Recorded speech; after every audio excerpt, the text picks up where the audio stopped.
Bonjour et bienvenue, je suis Anne-Marie Cunier et je suis ravie de vous recevoir dans le podcast Learn and Enjoy. Dans chaque épisode, je vous propose d'analyser les usages et technologies du digital learning qui permettent de créer une expérience apprenant engageante et efficace. Avec des experts et professionnels du monde de la formation et de l'éducation, nous décoderons ensemble les bonnes pratiques qui marchent et les outils et méthodes qui permettent de transformer l'expérience d'apprentissage pour créer un effet waouh auprès des apprenants. Laissez-vous inspirer.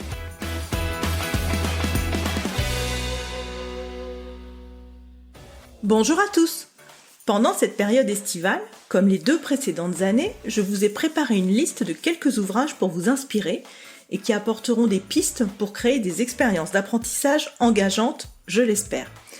Vous retrouverez bien sûr dans les notes de l'épisode les références des différents livres.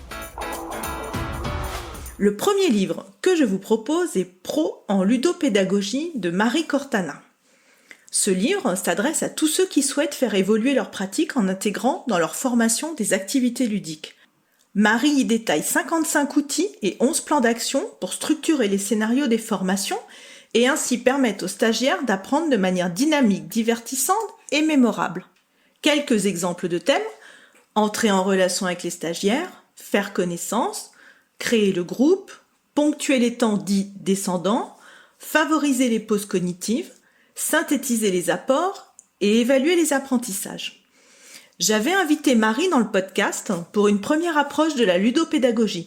C'est l'épisode 44 intitulé « Pourquoi utiliser la ludopédagogie en formation ?» si vous souhaitez l'écouter ou le réécouter. Pour le deuxième livre, je vous propose Design Thinking, accélérer vos projets par l'innovation collaborative de Stéphane Bizot et Marjorie Le Naour.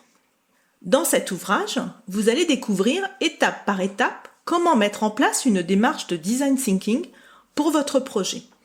Il reprend les fondamentaux de la démarche adaptés au monde de l'entreprise tout en y apportant des éclairages sur l'intelligence collaborative ou l'expérience client.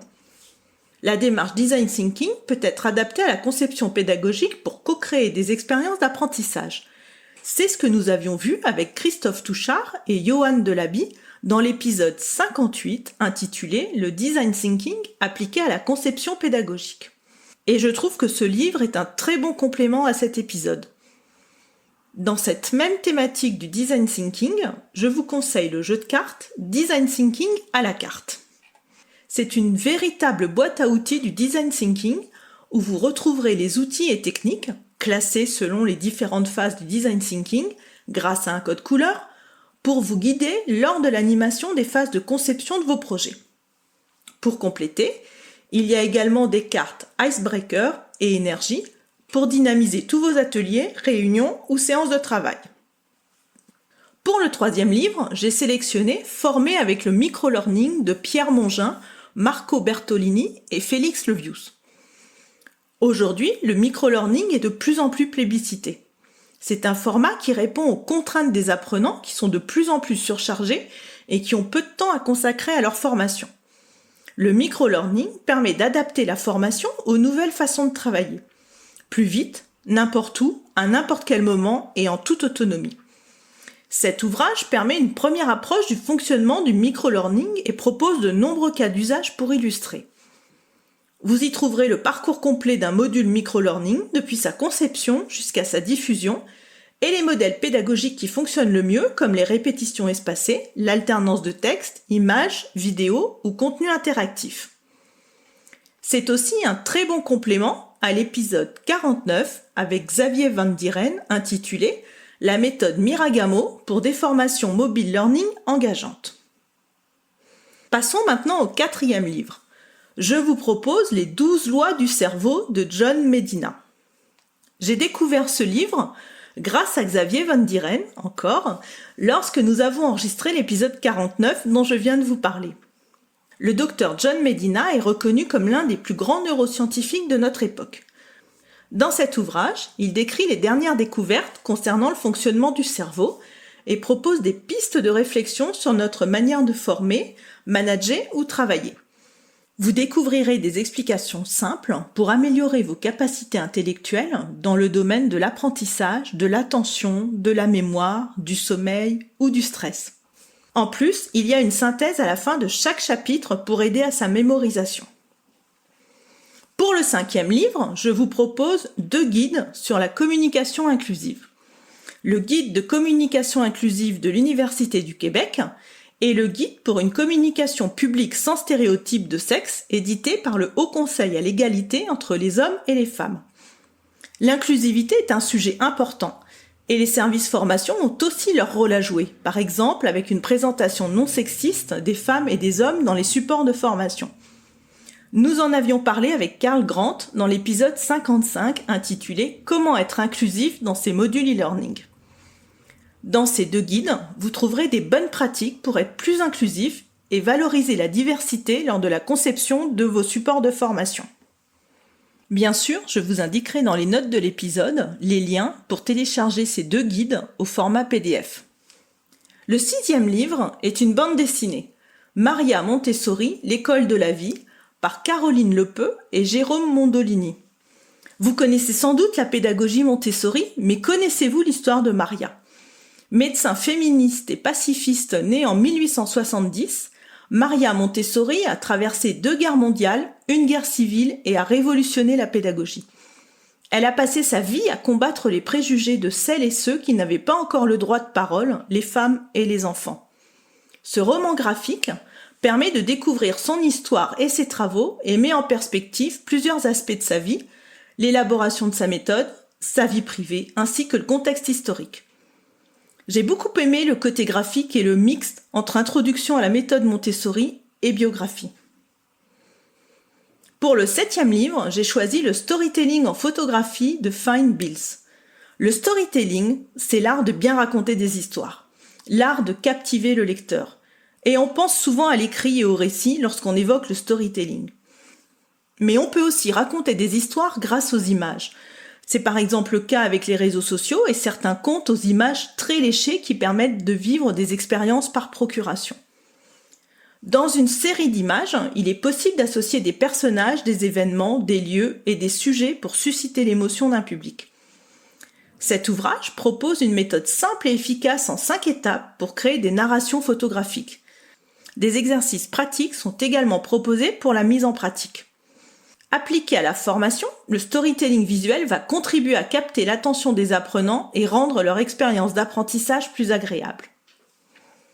Pour le 8e livre, j'ai sélectionné UX Writing, quand le contenu transforme l'expérience, de Gladys Diandoki. L'UX Writing est à l'écrit ce que l'UX Design est au visuel. Tout comme les aspects visuels, les mots ou les phrases d'une interface sont importants pour créer une expérience positive et engager l'utilisateur. D'ailleurs, dans l'épisode 48, Samuel Marc et Marc Albinet nous dévoilaient quelques clés de la rédaction UX et partageaient avec nous leurs bonnes pratiques et leurs astuces. L'ouvrage de Gladys permet d'approfondir cet épisode avec une immersion complète dans les fondements théoriques et pratiques de l'UX Writing et propose des exemples et expériences concrètes.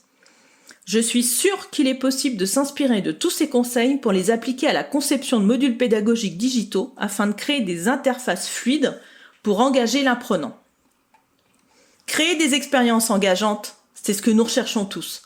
Pour nous y aider, je vous conseille ce 9e livre, How-Cud, ou Comment créer un produit ou un service qui ancre des habitudes, de Nir Eyal. Les neurosciences ont largement permis de comprendre le fonctionnement de notre cerveau et de jouer sur notre besoin de satisfaction. Selon une étude universitaire, les gens consultent leur téléphone 34 fois par jour. C'est énorme. Mais d'après les spécialistes du secteur, on approcherait plutôt le chiffre sidérant de 150 consultations quotidiennes. Nous sommes tous accros à certains services ou produits. Au fil des pages de ce livre, Nir Eyal décrypte le mécanisme de l'addiction à un produit ou à un service et son hook, ou crochet en français, pour engager qui se déroule en 4 étapes. La première étape, un déclencheur. La deuxième étape, la récompense. La troisième étape, l'action. Et la 4e étape, l'investissement. C'est un livre très intéressant pour comprendre comment capter et garder l'attention des apprenants. Nous arrivons maintenant au dernier livre de cette sélection. Pendant ces derniers mois, on a beaucoup parlé de ChatGPT. Cette intelligence artificielle suscite beaucoup d'interrogations et de débats. Alors pour le 10e et dernier livre, je vous propose Les robots émotionnels de Laurence de Villers. Ces assistants virtuels ou agents conversationnels vont prendre une place de plus en plus importante dans notre quotidien. Si leur rôle peut être extrêmement positif, notamment dans le domaine de la santé, les risques de manipulation sont aussi réels. Dépendance affective, isolement, perte de liberté. Dans cet essai mêlant technologie, philosophie et neurosciences, Laurence de Villers, qui est professeure en informatique et en intelligence artificielle à l'Université de la Sorbonne, pose les questions centrales de responsabilité sur l'application de ces robots émotionnels au sein de la société et les enjeux qu'ils représentent pour notre dignité humaine. Voilà, nous arrivons à la fin de cet épisode. C'était le dernier livre de ma sélection. J'espère que ces ouvrages vous plairont, que vous y trouverez de l'inspiration et qu'ils vous aideront à bien préparer la rentrée. Vous pouvez également retrouver la sélection de l'été 2021 dans l'épisode 3 et celle de l'été 2022 dans l'épisode 36. À très bientôt! J'espère que cet épisode vous a plu. Si vous aimez le podcast Learn and Enjoy et si vous avez envie de me soutenir, de m'aider à faire connaître ce podcast, la meilleure façon, c'est de me laisser une note 5 étoiles sur Apple Podcast ou un petit commentaire. Pensez aussi à vous abonner pour être informé de la sortie des prochains épisodes.